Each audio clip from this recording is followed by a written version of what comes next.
Hello guys, welcome back to our channel Easy Fix Tech Tips. So guys, in this video I will tell you that how you can create a folder in Windows 11. So all you have to do is right click anywhere you want to create a folder.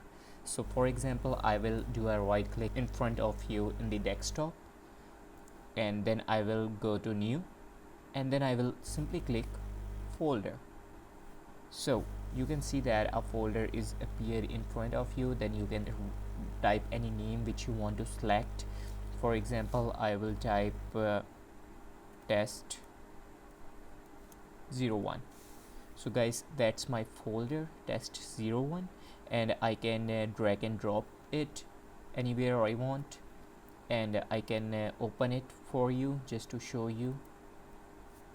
So you can see that it's empty. So that's how guys you can create a folder in Windows 11. Very easy, very simple. So guys, don't forget to subscribe our channel Easy Fix Tech Tips so we can provide you more informative videos. Have a great day. Bye bye.